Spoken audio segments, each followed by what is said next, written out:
Well, one thing that also was inspiring last night was we heard about incredible acts of heroism.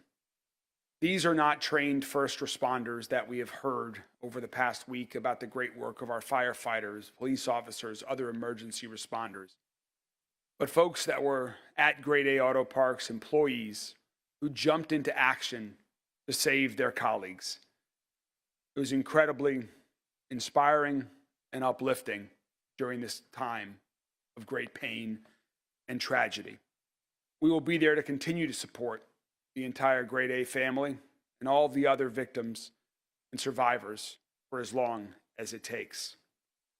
Through the weekend and today, NTSB continues its work at the site, continuing the investigation to provide answers so many of us are looking for. First responders remain at the scene. Today, they're removing heavy equipment, heavy parts of the plane that have fallen into the crash site so that other first responders can continue the search for any victims that still remain on the scene. It remains a dangerous place to be, and so that's why it is still restricted to first responders. Rachel and I had a chance to visit the exterior of the perimeter of the crash field over the weekend to serve some lunch to the first responders that are working all day until we get the entire site cleaned up. Yesterday, an Okolona firefighter suffered a minor knee injury. He has been released and is recovering right now. It's amazing to think that with all these first responders, that was the first injury of a first responder that we had at the scene. And on perfect cue, Chief Little from the Okolona Fire Department is joining us as well as his crews remain out there.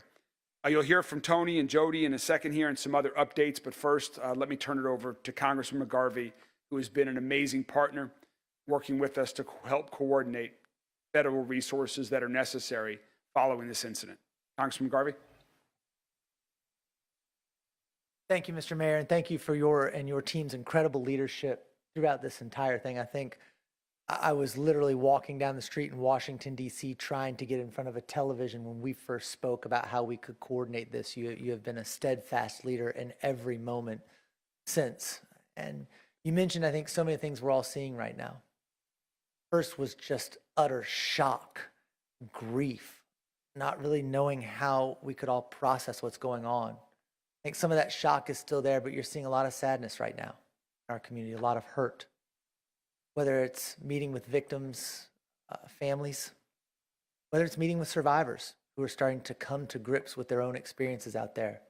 The mayor mentioned last night, we gathered with a group of people, and it was family members of the people who've passed away. It was people who were there, who managed to escape, some who helped others escape. Their stories are heartbreaking. The pain is still so fresh and so real. It is sometimes even masked by the shock of how they talk about it. I was talking to one guy who was there last night, and it came up, and I said, "So you were there when this happened?" He said, "Oh yeah, I was in my office in a different building." And he talked about how he heard the explosions and ran outside, and all he could see was fire, and he was paralyzed. And he realized what was happening, and the heat was so intense that he knew he wanted to run, but he said he couldn't move his feet. It was only after that someone credited him with saving their life, because they said that he was yelling to run while he himself couldn't move his own feet, but he doesn't remember telling people to run. These stories, I think, are going to keep coming out. And as they do, it's so important for all of us to continue lifting each other up, to continue talking about, if you need help, ask for it. There's so many services available, and we're all here for each and every one of you. I want to speak a little bit on the federal side of this. The city partners have been amazing. Jody, you and your team, Chief Little, you, of course, and all the brave first responders, your firehouse. Tony, thank you all so much for what you've done to our state partners and the governor. They're incredible. NTSB is still on the ground. They are doing the work. They are trying to get these answers as quickly as possible. The mayor and I remain in contact with them and what they are doing. They are thorough, they are deliberate, they are intentional. We want those answers now. They want those answers as well, but they're going to make sure they're right before they get them out there to the public. They are still very much doing this work and intentional about it. I want to congratulate or thank a little bit the EPA. I think the EPA has done a really good job of working with state and local partners and making sure that the cleanup from this is as thorough as it can possibly be, and that any possible problems as a result of the fire itself or from putting out the fire are as minimal as they can possibly be. And of course, our federal partners with the NTSB, the FBI has been out collecting evidence. We remain in touch with all of them as this is truly a partnership, which is something you'd expect in Louisville, something you'd expect in Kentucky. All of us, city, state, federal, every single person out there working together to help get answers, to help people who need it, to help make sure that in spite of this awful, almost incomprehensible tragedy, that we're doing everything we can to put the pieces back together and help each other out. So thank you so much, Mayor.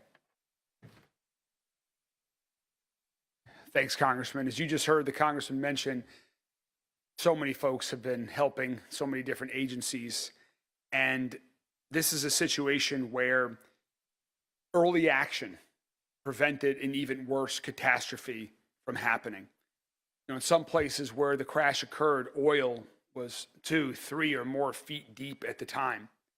UPS has brought in a contractor to work with the EPA, work with MSD to make sure that the entire site is cleaned up. But even before they got onto the scene, MSD was there.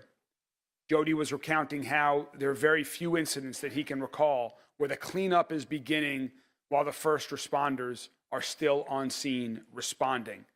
But because of that fast action by MSD, we really did prevent an even worse catastrophe from some of the fuel and other things that were on the plane and that happened as a result of the horrible explosions.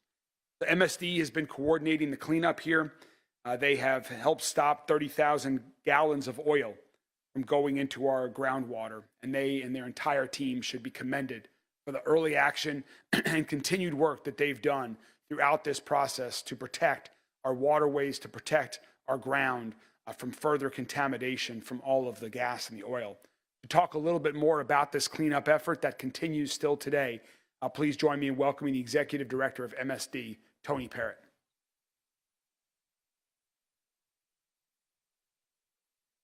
Thank you, Mayor Greenberg, and also Congressman McGarvey.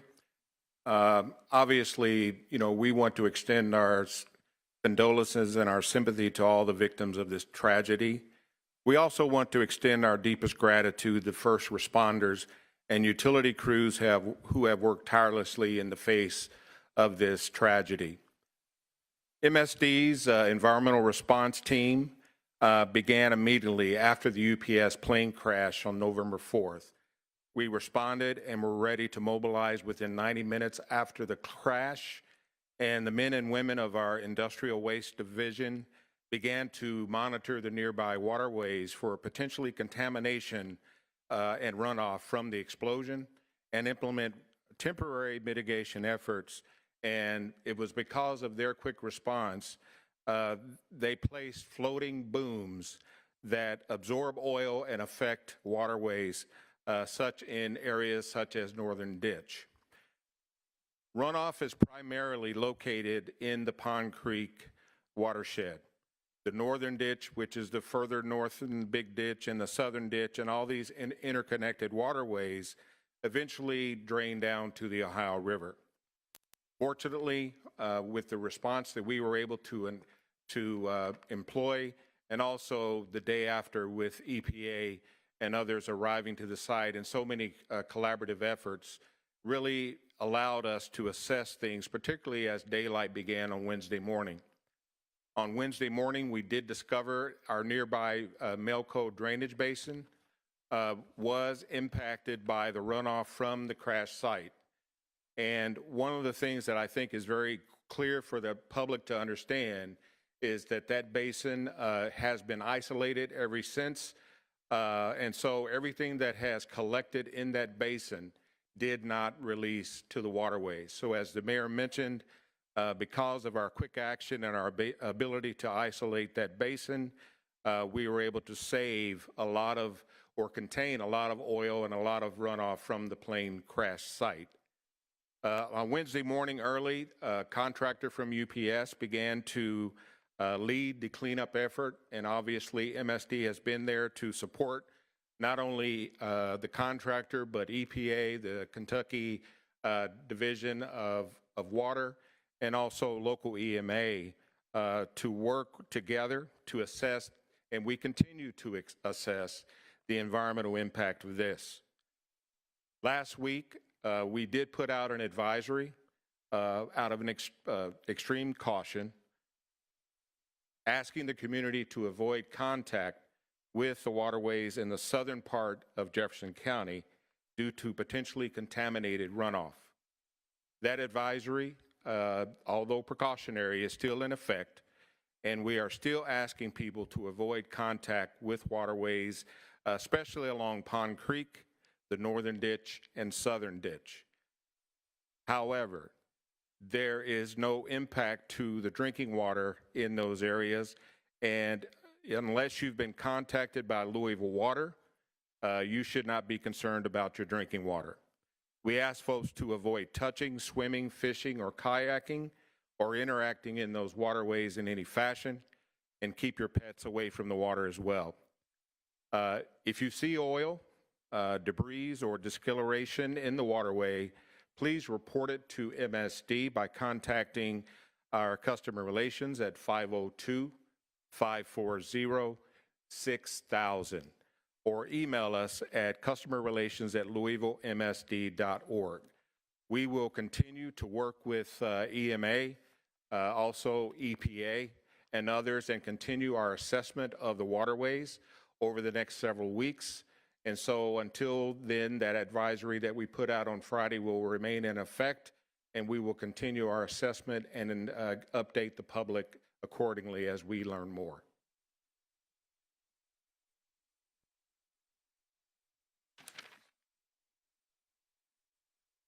Thank you very much, Tony. So next, Jody Myman, our Director of Emergency Management Agencies, is going to come talk a little bit about what businesses that have been impacted by this crash should be doing and some additional resources that we're working to open up for other impacted businesses and individuals. Jody? Thank you, Mayor. Over the weekend, as you all know, we transitioned. We were able to line up the number of victims that had been removed from the scene with the number of victims or the missing persons reports that were taken by the Louisville Metro Police Department. But that still didn't stop our rescue or our search and recovery. We still remain on site. Like the mayor said, there's a lot of heavy equipment that's being moved. And as that equipment is being moved or the debris is being moved, we stop and we go search that area. We've got a contractor on site as well that's taking any personal belongings that could be associated with any victim on site or anyone else that was in the area during the time of the crash. So it's a very coordinated effort.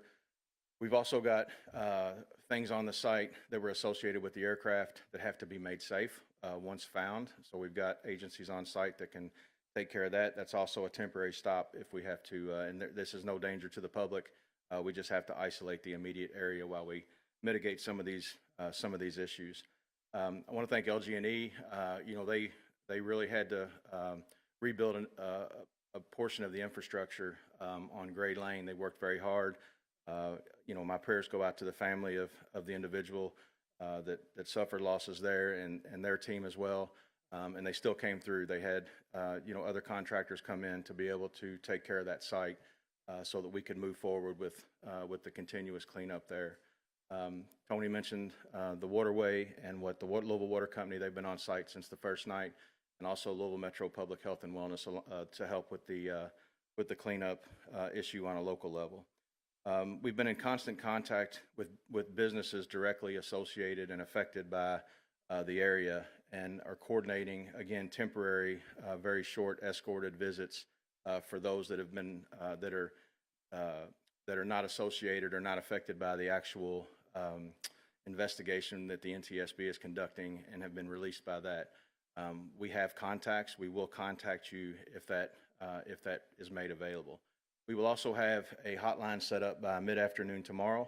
that individuals, not only business owners, but community members, if they were affected in any way, shape, or form by the disaster, that they can call and get information, and we will have a community resource center set up by the end of the week that they can visit that will have a lot of or many resources on site that they'll be able to take advantage of if anyone has suffered any kind of hardship through this disaster. So well, we're working diligently. It's going to be a long, drawn-out effort. We are also working to reduce the footprint of the disaster site itself, which could ultimately get some businesses back opened over the course of the next week or so. So again, we're working hard. We've still got resources on scene, and we will continue that through the duration of the incident. Thank you. Thank you, Jody. So again, we are working rapidly to get a new number set up that you heard we'll have by tomorrow. We will publicize that extensively online. We'll provide that to the media. We know that beyond the victims who were injured, who were killed by this tragedy, so many other people were also impacted. And so we are opening up a community resource center for businesses and individuals who were impacted. And we will have that open up this week, and we'll have a number that everyone can call by tomorrow so that people can start getting additional resources that they might need as well. We know folks are looking to get the identification and names of the victims who died in this crash. The coroner, I want to give a big thanks to. The coroner and her team are working incredibly thoroughly and as rapidly as possible through the weekend. Every day we're in constant contact with them, and she is working to get these victims identified as quickly as possible. It is made incredibly challenging due to the nature of this crash, due to the nature of the heat and the flames that you heard Congressman Garvey talk about, that you all have seen and heard about as well. When we have those names available and when the families have been formally notified, we will then make those names public as soon as we can in the coming days. But again, thank you to our coroner, Joanne Farmer, for her and her team's extensive work on this. Also to other victims that have survived but have been impacted in one way or another, whether you are one of the 12 individuals who was transported to a hospital due to an injury and survived, or whether you never made it to a hospital but you were impacted in some way by this crash. That's what this number that we put out will be there for, to help you. We do want to encourage people to reach out to their employer if they were employed by one of the impacted businesses and you're worried about what is going to happen with your upcoming paycheck and your work schedule. Please reach out to your employer if you have not already. If you have insurance and your car might have been on the scene and you're okay, but you can't get your car was damaged, something like that, please also, in addition to your employer, please contact your insurer. And again, we will then have this resource center available for everyone else to answer any other questions that anyone else that has been impacted by this horrible tragedy may have, so we can help everyone as well. Our work, as we continue to support the victims, will continue as long as necessary. We'll continue to be working all of our agencies across Louisville Metro government to provide answers that the community is seeking. We will certainly provide that information as soon as we have it available regarding the victims and any other things that we think the public is looking to know, as soon as it's available. That said, this will probably be our last daily press conference on this, and as more information is available, we'll continue to either provide that through other briefings that we have on other topics, or we'll make that directly available to the media, and certainly if news warrants, we'll call one again. But just to manage how we're going to proceed moving forward, this probably is our last definite daily press conference on this matter. So with that, we will open it up to the media for questions that you all might have.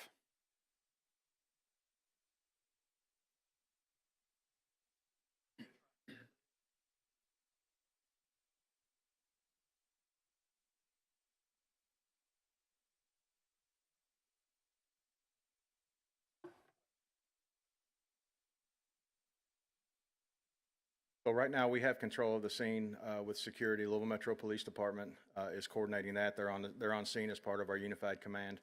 So we have a good security plan to make sure that nobody gets into scene 24 hours a day, even when we scale back after dark as well.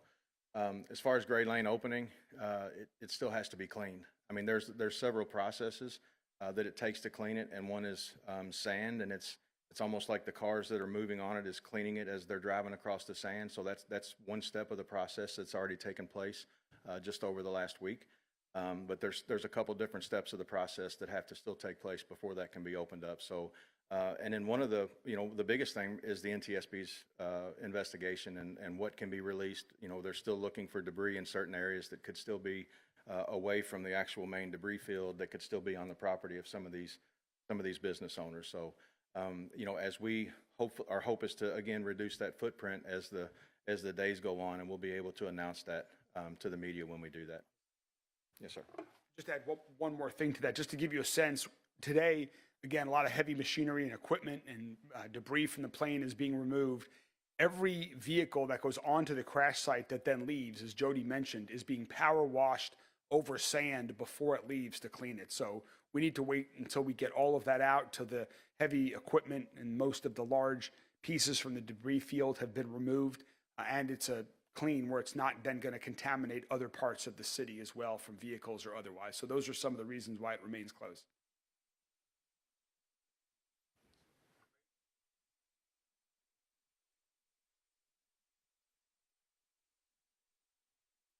I can tell you that obviously we are not aware of anything within our associated and our focused area.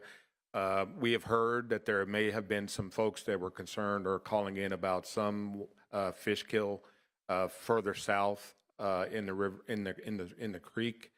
But what we're trying to focus on is really just within that area, within the area of the site, and about 4.5 miles south towards Nick Rodman Park. Those are the areas where we have assessed, and there is some water quality challenges and remediation, and we will continue to do our assessments every day.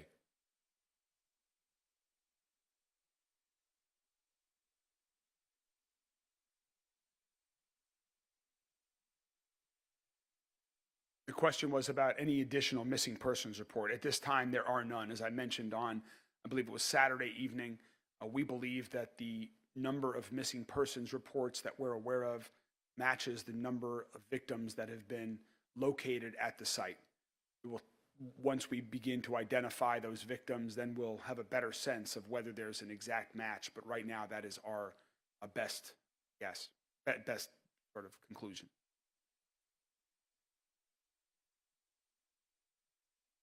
Are there any other questions? All right, well, to the Louisville community also, thank you for your incredible support to the victims, to their families, your outpouring of support in so many ways, large and small. I know it's meant a lot to everyone who has been impacted from this that I have come in contact with, and it's truly felt. This is when Louisville truly comes together and shows its strength as one community. Thank you all very much, and we'll continue to keep you all up to date. Thanks.